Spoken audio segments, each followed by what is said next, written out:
Yeah, it was. I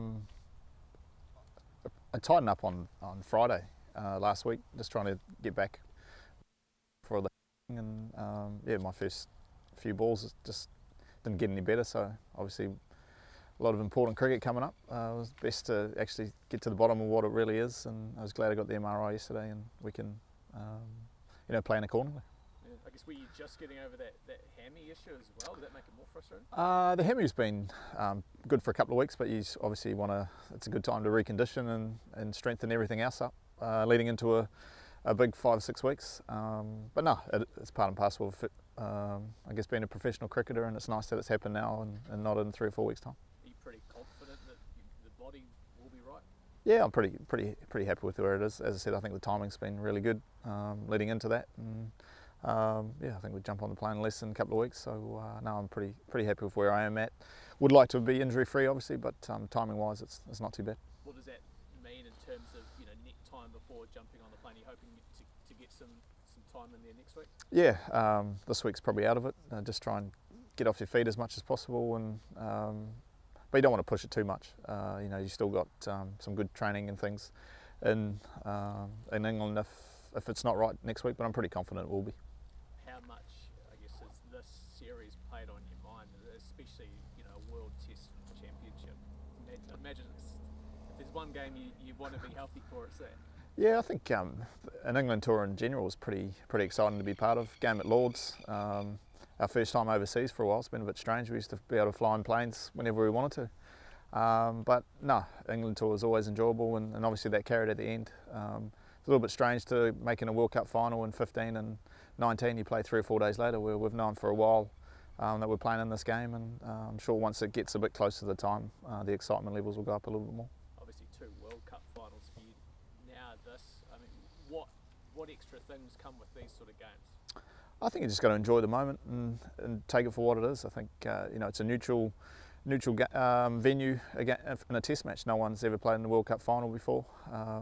It's something to be excited about, and obviously New Zealand hopefully being the first winners of the inaugural World Test Championship, but there's still a lot of water to go under the bridge before then. Guys like you that have been to all of them must be thinking, geez, finally, surely we're going to come out on the right side of one of these.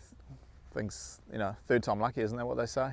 No, I think it's the team have been playing really good cricket in all formats of the game, and this is just a nice touch for consistent performance over a long period of time. But as I said, we haven't played Test cricket for a while. Lords is not a bad place to start up again overseas, and I'm sure whatever happens in the coming weeks with IPL and those players coming over, that we can just deal with it as it comes. I know with white ball cricket you're hoping to get to another World Cup, but with Test cricket, I mean, has there been a thought, especially your age, this could be the perfect way to go out? What's my age? You're getting on a bit, aren't you? I think 37? Am I right? Well, I mean, it's old when it comes to New Zealand cricket. I don't know why, but players seem to retire quite early. It's nice to break the mould of that and try and go out and carry on for as long as possible, as long as you're enjoying it and good enough to be in the team. Then I guess age is just a number. But no, I think you'd be lying if you didn't think you think about retirement at different things. But as it stands, I'd like to retire in New Zealand, and if I can do that, it would be great.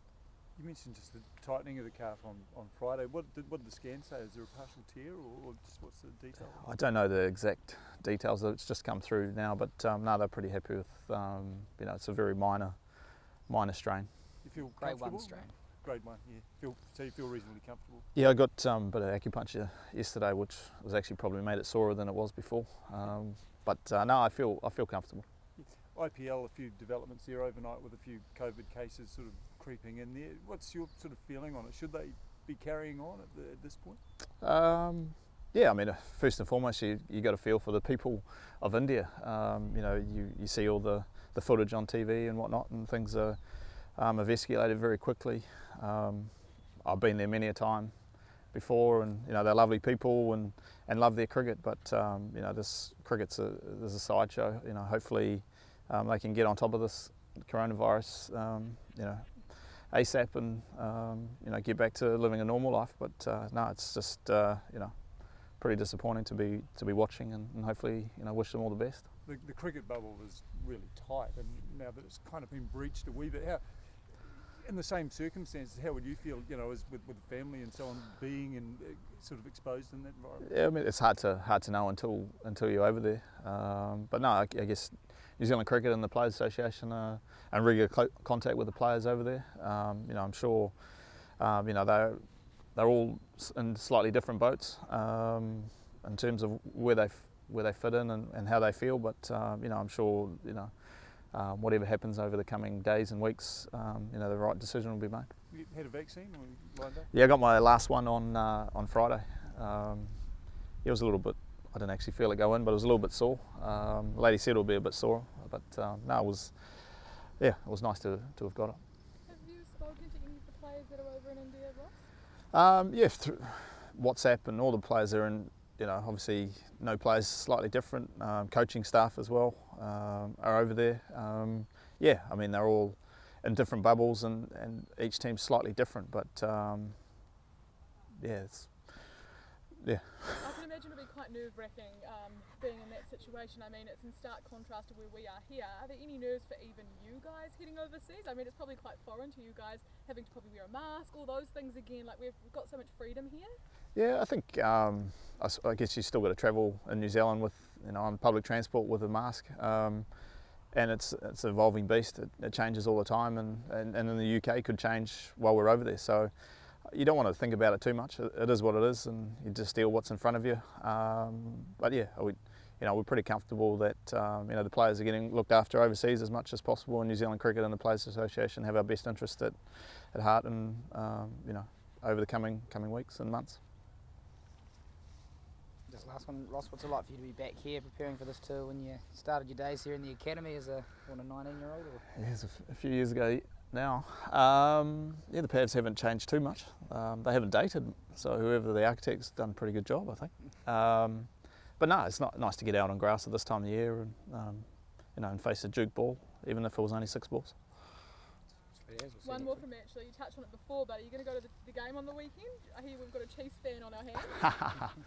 You know, when you live in Hamilton, you've got to support the local team. No, unfortunately, we have to go back Wednesday night, so we'll just have to watch it at home, and yeah, probably by 13, I reckon. Crusaders or Chiefs. Cheers, Ross. Thank you. I'll get abuse on Twitter now.